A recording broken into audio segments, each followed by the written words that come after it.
Today, I'm going to talk about how to create your year end review of your work and your personal life. I am so excited to bring this to you because when I learned this myself years ago, it changed my life incredibly and really brought me a life of success and happiness. And when I teach this to my clients, they tell me, and I see also it brings incredible roots and pathways to success for people. So I can't wait to share this and bring this to you.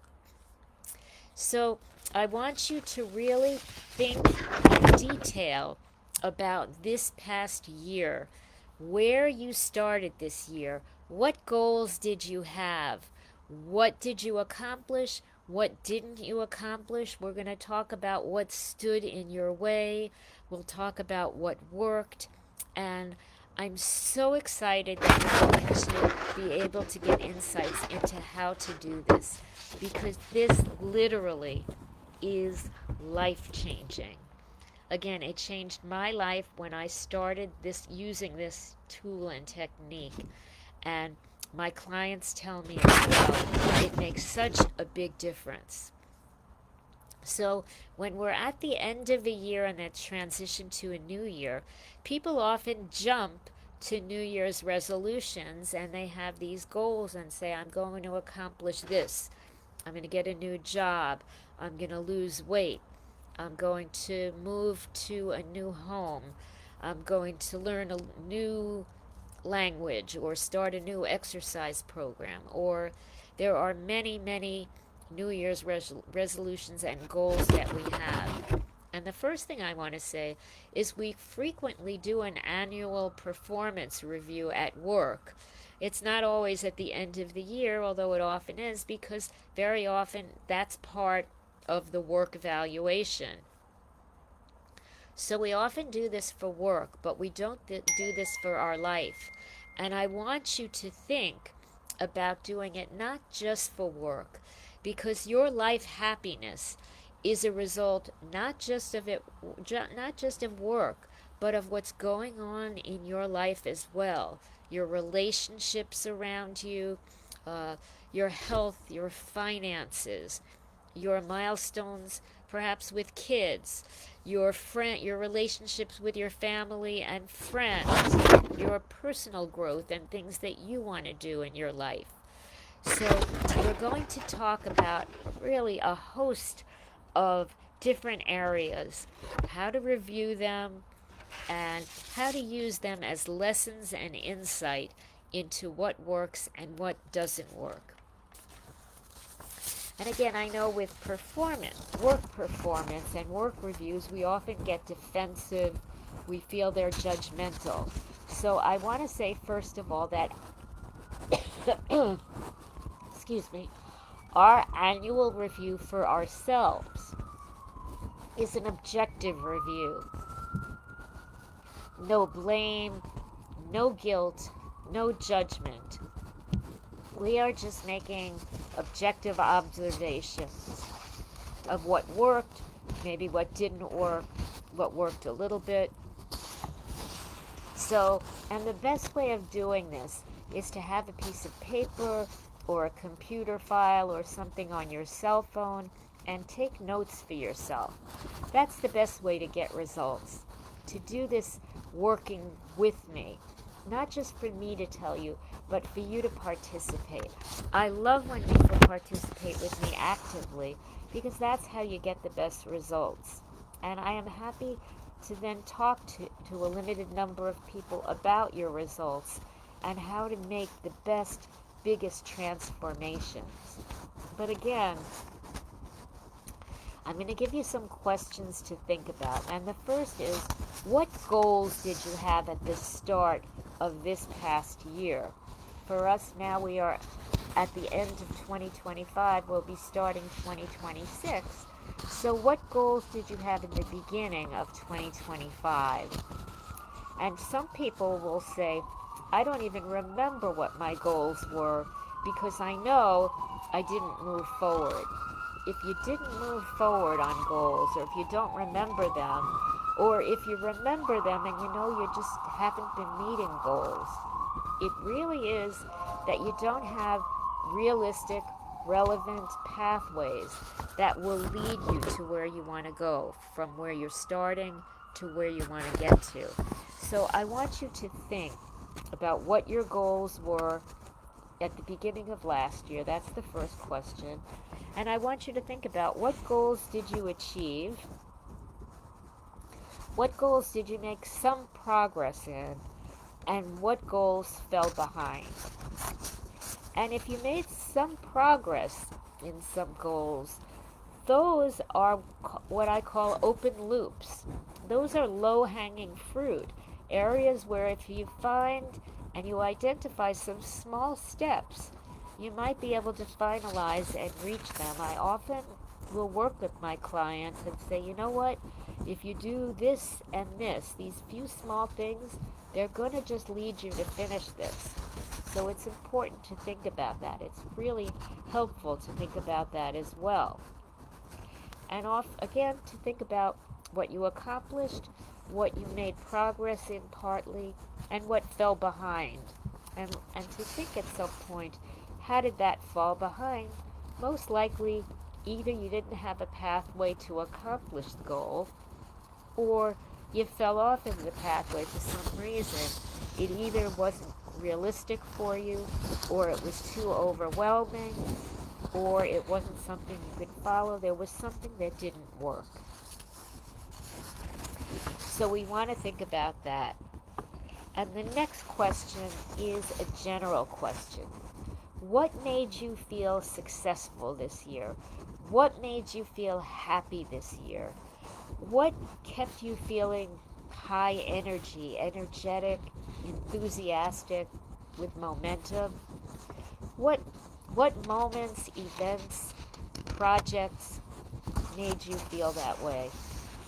What what wins did you have? And for the goals that you had, you should really take time to celebrate that you accomplished a lot this year. If you didn't accomplish everything, that's fine, but celebrate the steps that you did accomplish. They are so important, and they are also instructive in helping you to continue the pathway to success. And then I want you to think about gently about what you didn't accomplish. What made you feel challenged this year?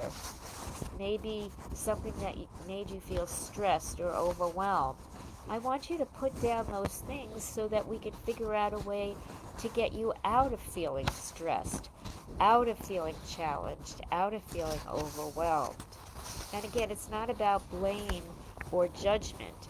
It's really identifying the problems and concerns so we can figure out a solution and the steps to move beyond those issues. And again, to stay aware, to stay objective of your life and what works and what doesn't work. And then I want you to think of some categories in your life. So the first thing I want you to think about is work. What went well with work this year? Take some notes. What worked? What made you feel effective making results? What projects, relationships, steps made you feel good? What didn't work this year at work? What challenges or stresses were there at work? What do we need to work on? Were there any boundaries that you felt weren't there that would have helped you? What about, and you can actually, if you're watching this on the recording, or if you're watching this live, you could go back to the recording if you want to, and stop it and go and take some more notes and then continue it and go on next. Or if you're watching it live, you could just make some notes to continue your process of evaluating the past year. So I'm going to give you another category that people commonly think of in life, and that is your health. Any steps in your health, any goals in your health that you've wanted to take. People often have weight loss goals. So, is that something you were trying this year? What programs did you try? What worked? What didn't work? People often try these common diet programs which tell you to starve and over exercise, and those just cause stress to the mind and the body.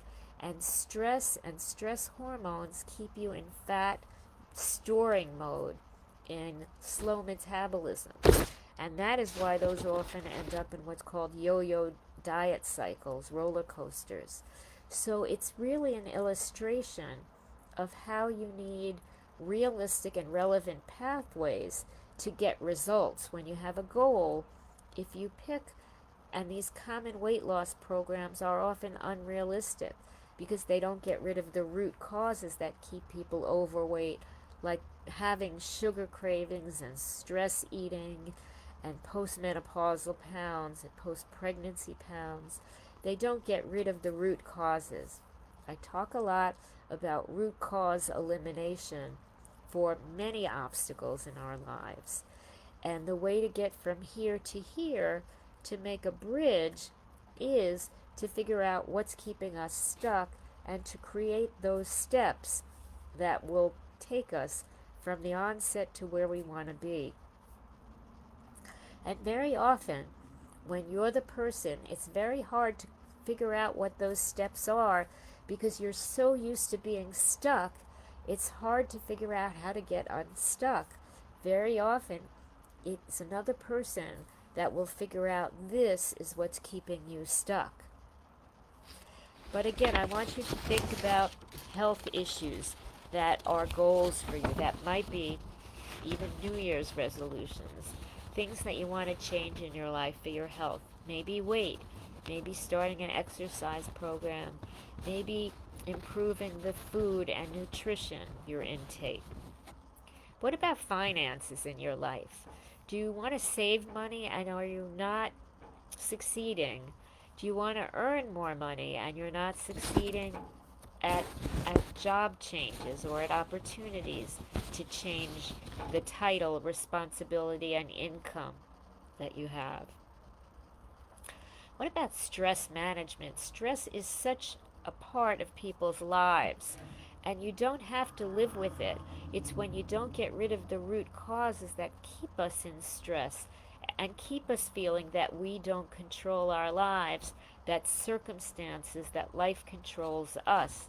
And there are really some very simple steps that people can take to get you out of feeling stuck, to get you feeling that you have more control, so that you take the steps, so that you take better control in your life.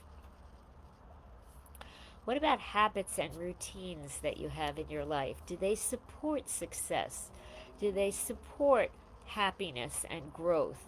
Or do they keep you stuck where you are? What about personal growth and goals that you might have? Do you want to read certain types of books? Do you want to do certain types of art or sports or music?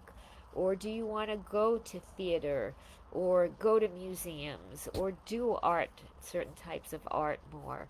There are so many things that we'd like to do personally. And often people just assume, I don't have time for this. I'm overstressed.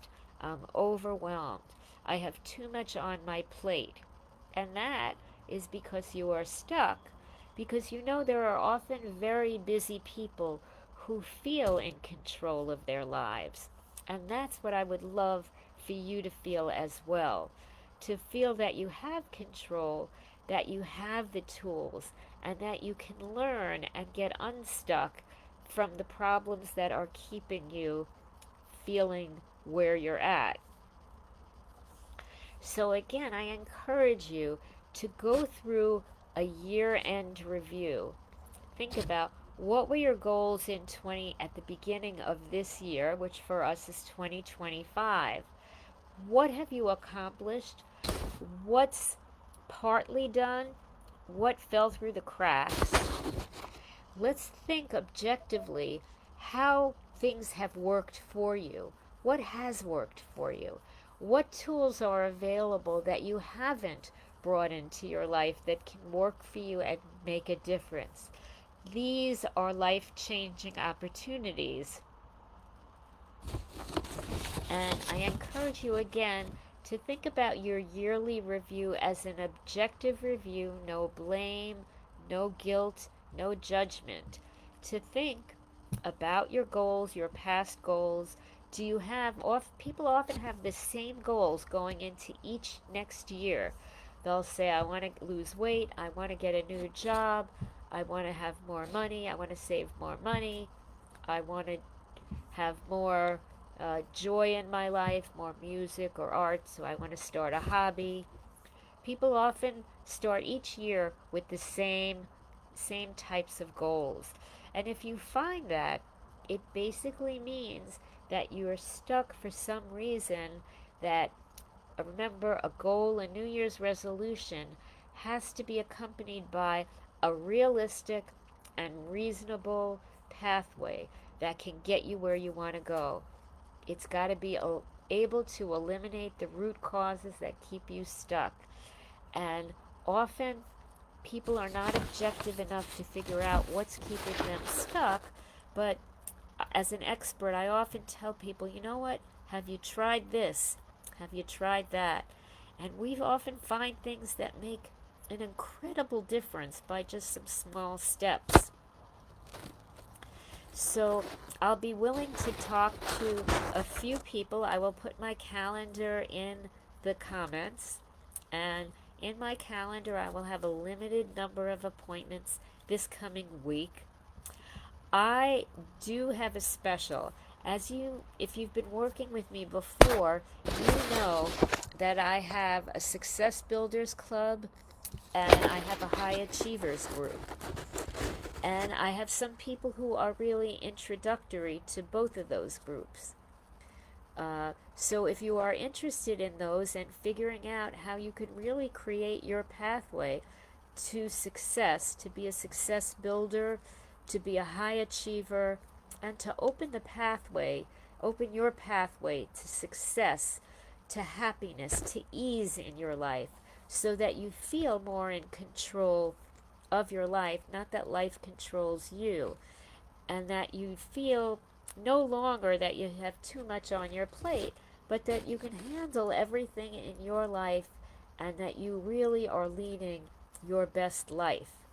So I am happy to meet with you and talk to you about how to get rid of those root causes keeping you stuck, how to take some small steps and some larger steps that can really catapult you to make success, so that this year you create incredible success and you catapult yourself in all of the categories that we spoke about, so that you make and help create your best life. Let me know how I can help you and how we can help you move forward.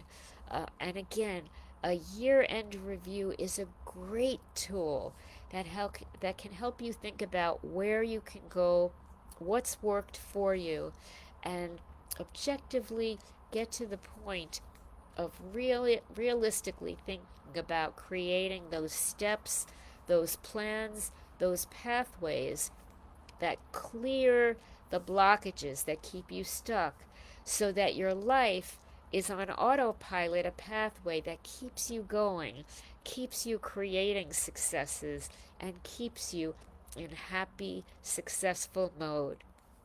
I can't wait to help you get there. So let's talk soon.